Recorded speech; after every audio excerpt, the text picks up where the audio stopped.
Good morning. Ay nako, ayun pa pala yung kulay itim. Ay bakit ang labo yata nung aking camera? Ay nako, yung ilaw. O ayan dito, oops, sana tayo. Ayan dito, ayan dito. Dito, sa puso ko. Hello everyone, magandang umaga po. Takpan natin yung ilaw. O ayan, hindi na naman ako nakita. Dapat pala takpan ko ilaw. Takpan natin yung ilaw. Ayan, dito pala, tatakpan ko na lang yung ilaw. Ayan. Andito po ako sa kusina ng aking sideline na trabaho. Diba? Eh, bakit ba ganun? Kukuha nga ako ng pantakip. Hindi nyo ako makita. Ayan, oh. Naku, tingnan nyo, meron akong itim dyan, ano. Kasi, kinutkot ko yung tagihawat ko. Meron akong isang tagihawat. Grabe, 61 tinatagihawat. Aywa, 61 na ako eh. Kinutkot ko, dumugo, nilagyan ko ng meliwil. Yung meliwil ano yun uling. Teka. Ayun, hindi mo malinaw. Okay, gusto ko lamang sabihin sa inyo, kasi kagabi, naglagay ako ng sibuyas sa talampakan. Yung yung ilalim ng paa ko, yun sa may heel. Ano ba yun? Basta heel. Sa yung talampakan ko, sa may heel. Masakit eh. Hindi naman siya masyadong masakit. Nakakalakad naman ako. Kaya lang, alam mo yung may pain kang nararamdaman every time you step. Kada step mo, merong pain. Parang nakakainis ba? Di ba, no? Parang ang feeling mo, di ba ako healthy talaga? Am I dying? Di ba, no? Kasi, may masakit eh. Every time na meron akong mararamdamang masakit sa akin, nagpapanik ako. Kailangan ko ng pampakalma. Di ba? Kagabi, naglagay ako ng sibuyas. Kasi napanood ko Chinese herbal medicine. So, I tried last night. Naku, hindi ako komportable. Kasi yung plastic na ipinambalot ko, gumagalaw. Tapos, yung sibuyas, gumagalaw din. Alam na siya doon sa heel. Ayan, at saan ba yun? Yung sa heel, alam na siya doon sa sa sakong. Alam na siya sa sakong, nawawala. Nakatagal naman siguro ako mga 4 hours. Tapos after nun, tinanggal ko na. Kasi irritated na ako eh. Saka yung amoy nung kumot, grabe. Amoy sibuyas. Ngayong maga, maglalaba ako. Yung bedsheet ko, amoy sibuyas. Yung aking kumot, amoy sibuyas. Pati yung mga damit ko na suot, amoy sibuyas. Ito? Amoy sibuyas. Imagine nasa paa yun Ngayon, naramdaman ko, ini-step ko siya, ini-step ko. Nakikita niyo ba? Ayun, ini-step ko siya. Ini-step ko. Walang pain. O, diba? Wala talaga. O, diba? Parang maganda yung epekto ng pulang sibuyas na mag-i-slice ka, ilalagay mo doon sa talampakan mo, babalutin mo ng plastic. Oo. 4 hours, siguro less than 5 hours ko ginawa. Kasi syempre, nung binabalutan ko, nag-start na ako doon. Pero yung counting ko, nag-start nung mahiga ako. Diba? But, ang masasabi ko, may epekto. Diba? Hindi ko lang talaga matake yung amoy. Grabe, kumakain ako ng sibuyas na hilaw. Kumakain ako ng sibuyas na hilaw. O, diba? Araw-araw, kumakain ako dito ng sibuyas na hilaw. Nilalagay ko sa sardinas, pagka may pritong manok ako, hinihiwa ko yun, ginagawa ko siyang sisig. Tapos nilalagyan ko ng asin, kalamansi, saka mayonnaise. Tapos paminta. Okay na ako nun. Basta importante sa akin, may sibuyas ako araw-araw. Yung ko ba? Laging taga-bungabong may baysiha ako.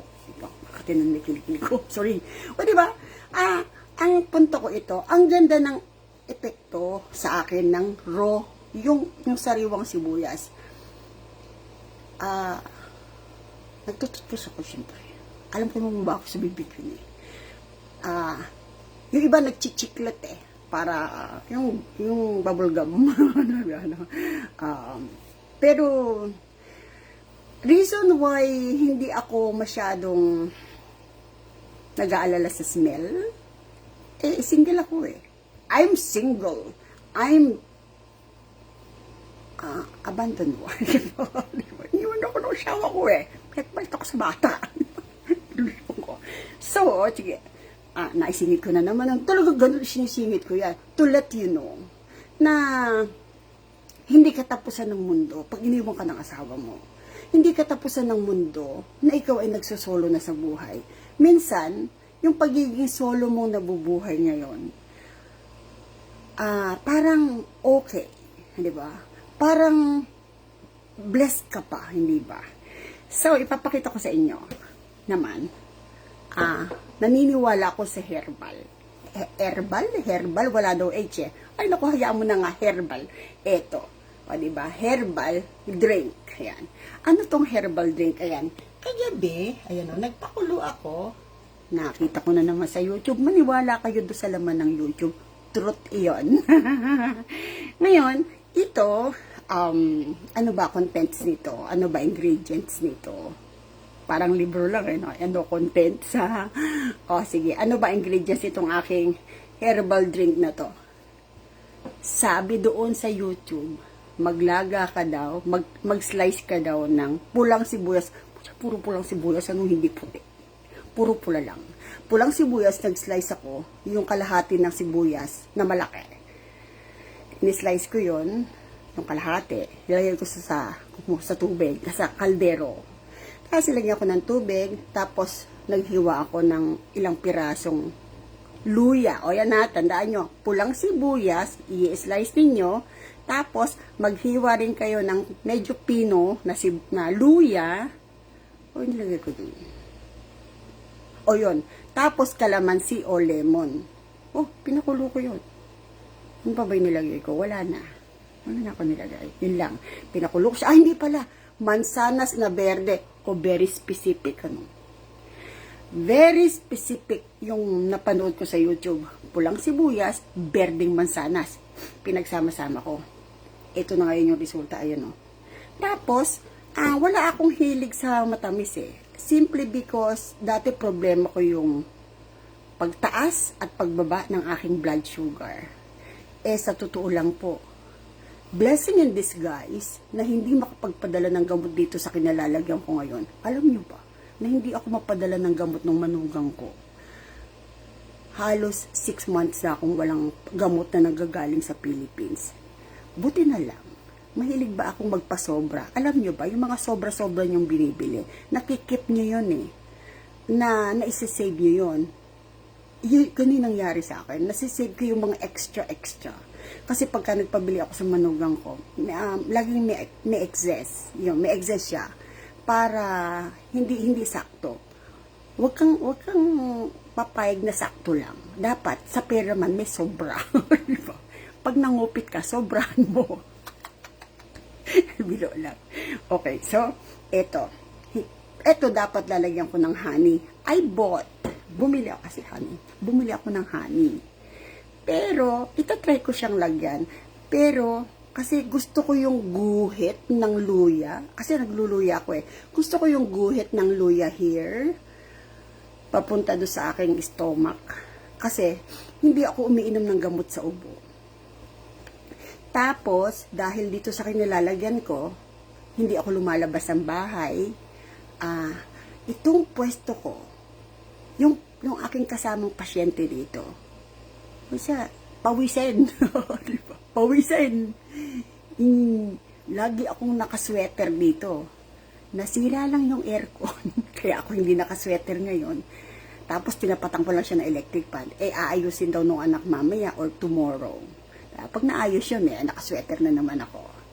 Ayun, sinisipon ako, inuubo ako kasi sinisipon siya, inuubo siya. Yun yung trabaho ko. Pagka nagsasakit yung pasyente, mabuti pala sa akin yung may kulay itim dito. Feeling ko I'm pretty. Okay. So yun. Nahahawa ako sa kanya. So balik ako sa herbal. Balik ako dito. Tatry ko yung merong honey, sugar yun eh. Hindi ka maglalagay ng sugar, ha? Hanap ka daw ng honey. O, di ba? Pero specific talaga, no? Maaarte sila. Pare-pareho lang. Uy! Meron akong viewer, oh. Kinday Chev. Thank you for watching. Oh, Marietta Gamboa, thank you for watching din. O, hindi ba? Ngayon, napaka-specific nung napanood ko sa YouTube.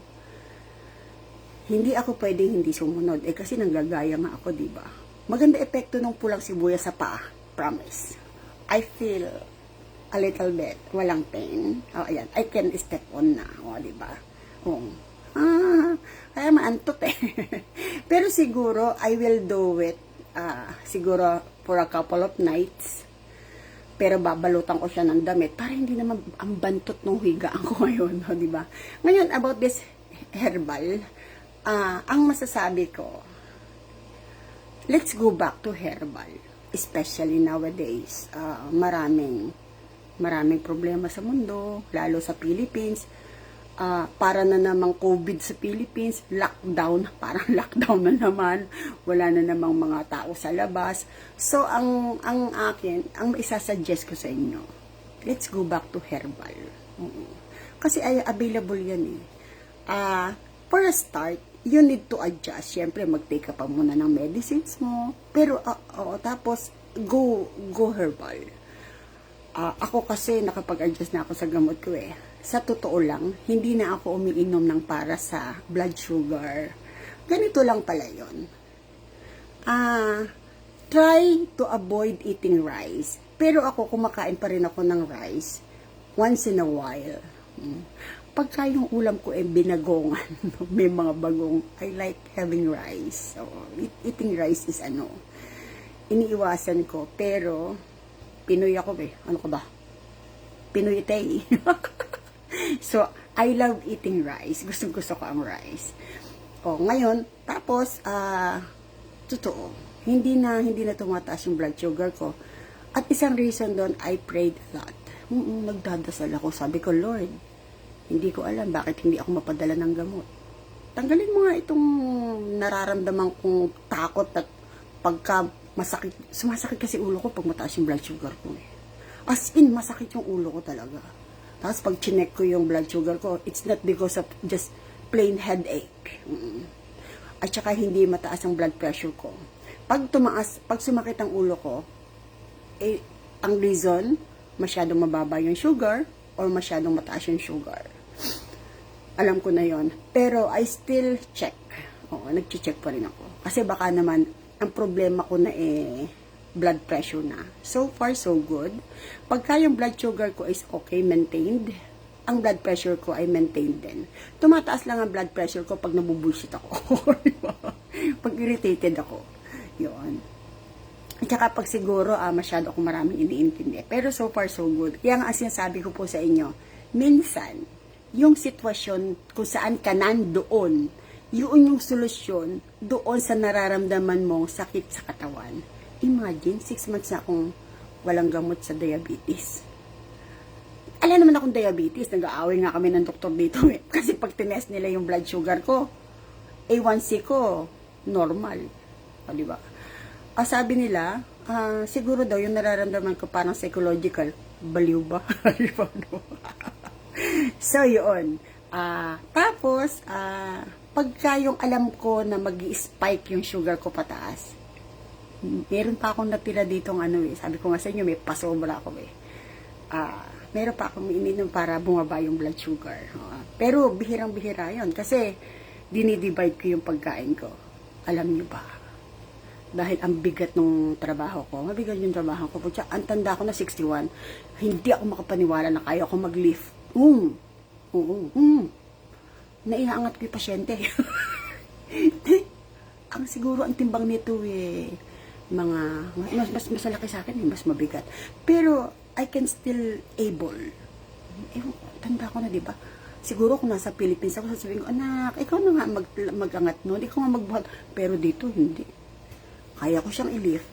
Kaya ko siyang mag-isang linisin. Kaya ko siyang igulong-gulong sa kama.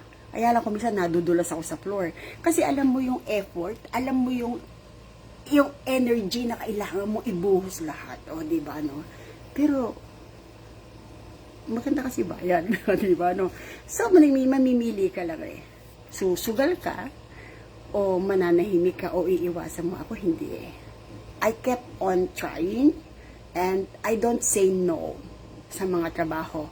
Nagsisay lang ako ng no, pagka talagang ando na ako sa scenario na yon, sa sitwasyon na yon, na hindi ko kaya.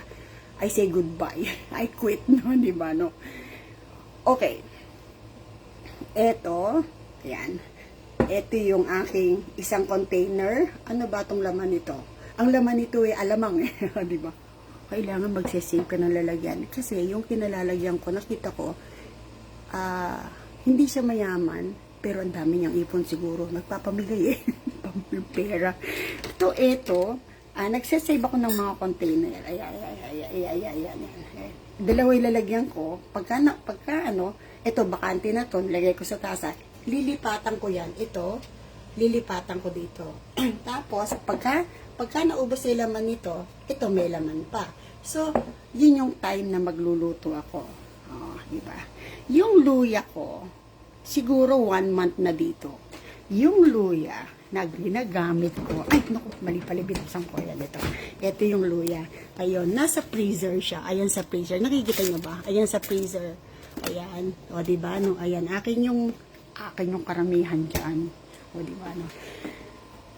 Binalitan ko na siya, nilagay ko siya sa freezer. Kasi mabubulok eh. O, diba?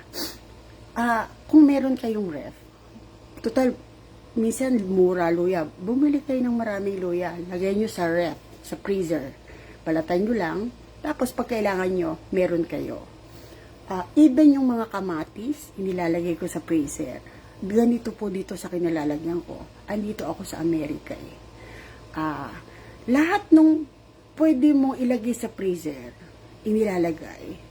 Ngayon ko nakita, even yung hiniwang ampalaya, kasi nagtatanim ng ampalaya yung mga kapatid ko eh. Dito, nakikita ko sila, bakit nasa freezer yung ampalaya? Hiwa-hiwa na yun, hiwa-hiwa na. As in, iluluto na lang. Ba't nasa freezer ampalaya mo? Siyempre, mura ampalaya ngayon, di magsasave kami. Pag mahal di kami makabili, sabi sa akin. Ay, ganun pala. Lahat is pinipreser nila.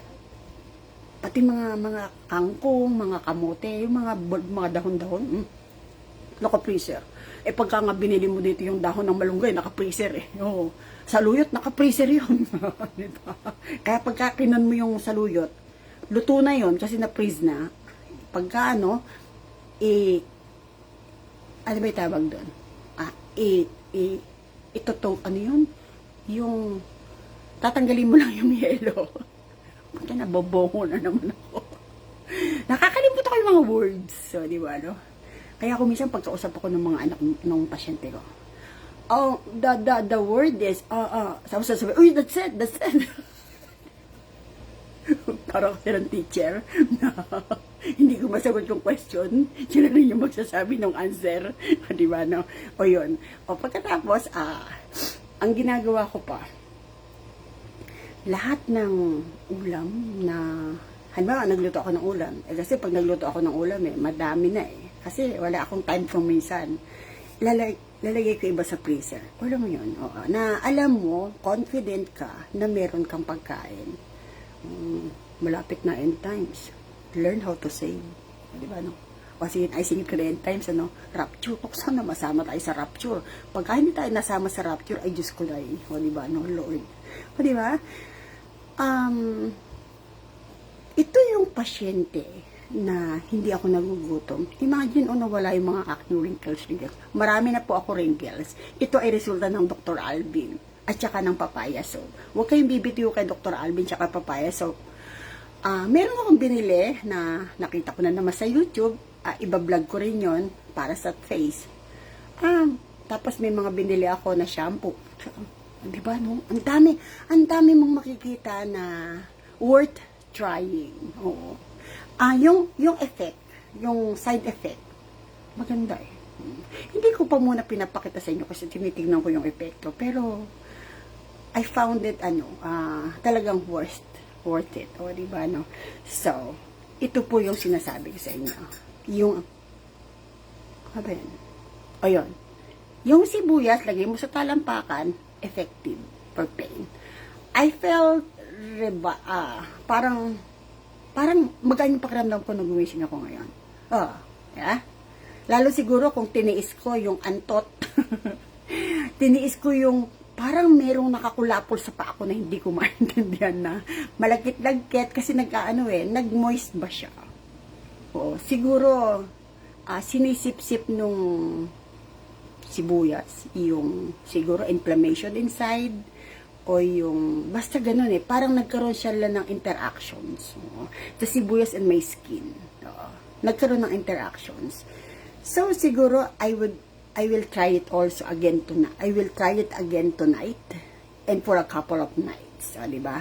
Para makita kasi kailangan gumaling yung ano ko. I don't know kung ito'y rayuma o mataas na naman yung aking uric acid. Yung tatay ng mga anak ko, hindi makalakad yun ng ilang araw pagka mataas ang uric acid. O, di ba, no? Nabungil ko na may lintik na yun. So, yun. Try nyo po. Maganda talaga. Kung minsan, nasa paligid mo lang yung gamot. Lalo yung mga matataas ang blood sugar dyan. Try this. Maglaga ka, maglagay ka sa pitchel, lagay mo sa rep, tapos iinit, pwede mo inumin ng malamig kasi mas masarap siya ng malamig any time of the day. Pwede mo siyang inumin ng umaga, tanghali, hapon. Pwede namang once a day lang. Itong luya, sibuyas, kalamansi or lemon, saka mansanas. Kung walang berdeng mansanas dyan, pula. Diba? Bakit ba kasi berde? Diba? Pero nagpabili ako ng berde. O, diba, no? Sometimes you just need to follow. Diba? Go with the flow. Tapos, kung wala naman, kung ano yung meron? What is important? Meron kang luya, meron kang lemon o kalamansi, at meron kang sibuyas. Siguro, para lang mabalance yung lasa, kaya merong mansanas. Tapos, honey. Pero kung wala kang honey, maglagay ka na lang ng asukal. Pero mas maganda ka na lang maglagay ng asukal. Kasi, kung diabetic ka proven na yung luya ay maganda sa diabetes. Proven din na yung sibuyas, maganda epekto. Kaya nga kain ako ng sibuyas. Good for the heart. Good sa internals mo. Kaya maganda. Let's go herbal. Let's do herbal.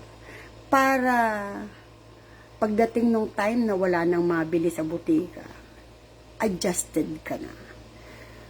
For now, hindi ako napapadala ng gamot sa high blood. Hindi ako napapadala ng gamot sa mga kung ano-ano na pain na nararamdaman ko. Pero dahil marami akong extra o excess na mga kung ano-anong mga gamot-gamot dyan, mga para sa mga kung saan-saan na naisishare ko rin sa iba. Oo. Ngayon, yung mga kapatid ko, may mga excess din na mga gamot, pinibigay nila sa akin. Kinukuha ko yun. Sabi ko, baka may sobra ka dyan, pengi. Akin na lang. Bakit? Wala pa gamot ko, 6 na buwan. Diba? Imagine, hindi ako mapadala ng manugang ko. Hawak na niya gamot. 6 months na akong walang padalang gamot. Diba? Pero, I still can survive. Diba? Why? Kasi nga, mahilig ako doon sa excess. Parang excess baggage. Diba? Dapat, proactive. Dapat, i-anticipate mo yung future. Do not just rely on, I have this. Bakit ako mag-aalala for tomorrow? No. Wag kang mag-worry for tomorrow, pero prepare for tomorrow. Diba? Hindi pwedeng ngayon lang. Sabi ko sa manugang ko, itaas ang gasolina nyo. Paano gagawin nyo? Buy galon. Diba? Mawawala ng kuryente. Shit. Yung generator nung anak ko, pagka walang gasolina, hindi aandar. Diba? Kaya naman, wala rin kwenta yung generators, diba? Ang solusyon na nakikita ko ay solar. Mga bebs, mga boy. One day, papaliwanagan ko kayo, gaano kaganda ang solar. Kasi, magsishift ako sa solar one day. Pag-iipunan ko pa. Diba? If you wanted something, if you wanted to have something na medyo mahirap makamit, lalo pera pag-uusapan, pag tabi-tabi ka na, magsubi-subi ka na, di ba? Kasi, hindi naman iniiwasan yung pagbabayad. Hindi mo maiiwasan ang pagbabayad ng kuryente. Parang hindi mo pwedeng hindi bilhin ang bigas. Ganon din ang kuryente. So, kung merong libreng binibigay ang araw na init, na pwedeng kumarga doon sa pwede mong magamit, why not try? Diba? Keep on trying. Sabi ko nga, yung buhay mo ngayon, pwedeng hindi yan ang buhay mo bukas. Kasi sino mag-aakala na talagang ako, nalugmok talaga ako. Naalala ko na naman tuloy mga tinulungan kong tao. Grabe, nung naghihirap ako, wala sila lahat. O, diba, no? Pero, hindi ako galit sa kanila. Naaawa nga ako sa kanila eh. Why? Kasi, nung kailangan nila ng tulong, andun ako. Pero nung kailangan ko ang tulong, ayaw nila akong tulungan. Okay sa akin yun. At least, nakita ko yung, ano yung treatment nila talaga sa akin. They needed me. Naalala nila ako because they needed me. Nung need ko na sila, forgetful na sila, mga may demensya. Diba? Uy, Miruli, hi Melda Vera, thank you for watching. O, diba, natutuwa ako pag may nagwa-watch sa akin. Diba, no? So, yun lang yung masasabi ko. Keep on trying. Don't just settle doon sa meron ka.